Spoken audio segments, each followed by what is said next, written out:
Hello students, आज हम पढ़ेंगे नाइन्थ क्लास की साइंस की 65वीं वर्कशीट जिसका टॉपिक है बल द्वारा किया गया कार्य। बच्चों, जब हम वैज्ञानिक रूप से कार्य की बात करते हैं तो ये आम तौर से यूज़ होने वाले कार्य से अलग है। ठीक है, इसके अंदर जब किसी भी वस्तु पर बल लगाया जाएगा तो वस्तु की विराम अवस्था या गति की अवस्था में परिवर्तन आएगा, तब हम कह पाएंगे कि कार्य हुआ है। इसी तरह से आमतौर पर जब हम बोलते हैं पढ़ना, लिखना, सोचना, बातें करना, ये सारे कार्य हैं, परंतु ये वैज्ञानिक रूप से कार्य नहीं माना जाता। नियत बल द्वारा कार्य होने की परिस्थितियां हैं कि वस्तु पर कोई बल लगना चाहिए और दूसरा वस्तु विस्थापित होनी चाहिए, यानी कि अपनी जगह से हटनी चाहिए। और अगर इनमें से कोई एक परिस्थिति पूरी नहीं होती तो यानी कि कार्य नहीं हुआ है। इसके कुछ उदाहरण हैं जहाँ पर आम भाषा में कहा गया कि कार्य हुआ है परंतु वैज्ञानिक रूप से कार्य नहीं माना जाएगा। जैसे एक स्थिर दीवार को धकेलना, एक विद्यार्थी का अपने बस्ते के साथ एक स्थान पर खड़े रहना, सिनेमा देखना, बातें करना, ये सभी वैज्ञानिक रूप से कार्य नहीं माने जाते। बल द्वारा किए गए कार्य का गणितीय परिमाण निकालते हैं। देखो, बल को हम यहाँ पर F के द्वारा दिखाएंगे, कार्य को W के द्वारा और दूरी को S के द्वारा दिखाया जाएगा। अब कार्य क्या है? बल गुना विस्थापन, यानी कि W बराबर है F गुना S। और अगर किसी कोण पर लग रहा है, यानी कि सीधा नहीं लग रहा, किसी कोण पर लग रहा है बल, तो उस कोण को भी हम यहाँ पर रखेंगे और ये बन जाएगा Fs cos थीटा। मात्रक कार्य का है न्यूटन मीटर या जूल। अब 1 जूल कार्य कब हुआ? जब 1 न्यूटन बल के द्वारा किसी वस्तु को 1 मीटर तक विस्थापित किया गया तो उस पर कितना कार्य हुआ? 1 जूल कार्य हुआ, यानी कि 1 जूल बराबर है 1 न्यूटन गुना 1 मीटर। अब यह कार्य धनात्मक, ऋणात्मक या शून्य भी हो सकता है, डिपेंडिंग ऑन द कंडीशंस।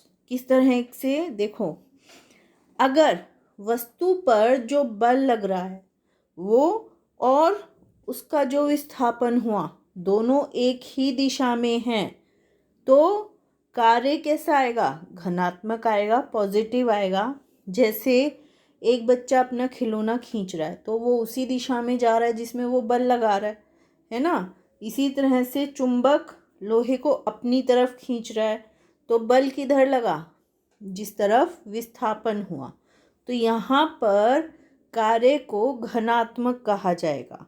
इसी तरह से जब वस्तु पर बल लगा पर जो विस्थापन है वो उल्टी दिशा में हुआ, यानी कि बल की विपरीत दिशा में हुआ, तो वहाँ पर ऋणात्मक कार्य होगा। जैसे गाड़ी में ब्रेक लगाए, है ना, तो गाड़ी क्या हुई? रुक गई। जब गाड़ी पर बल लगाया गया तो गाड़ी रुक गई, तो वहाँ पर ऋणात्मक कार्य हुआ। इसी तरह से गोलकीपर ने फुटबॉल को रोक दिया तो बल लगाया उसकी विपरीत दिशा में और बॉल रुक गई, यहाँ पर ऋणात्मक कार्य होगा।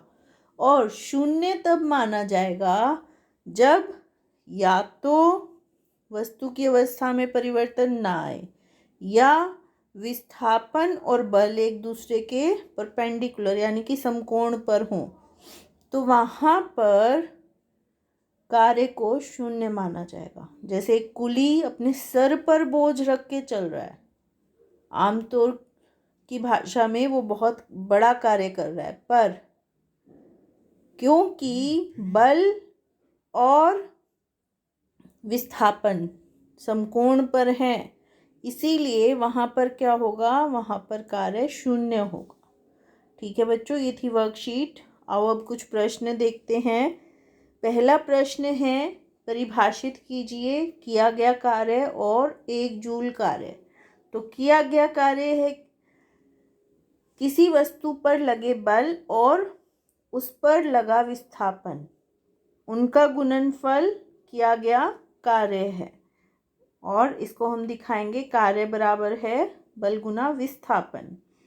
1 जूल कार्य, यदि 1 न्यूटन बल के द्वारा किसी वस्तु को 1 मीटर विस्थापित किया जा सके तो उस पर किए गए कार्य की मात्रा 1 जूल कहलाती है। वैज्ञानिक रूप से कार्य होने की परिस्थितियां या दशा बताइए।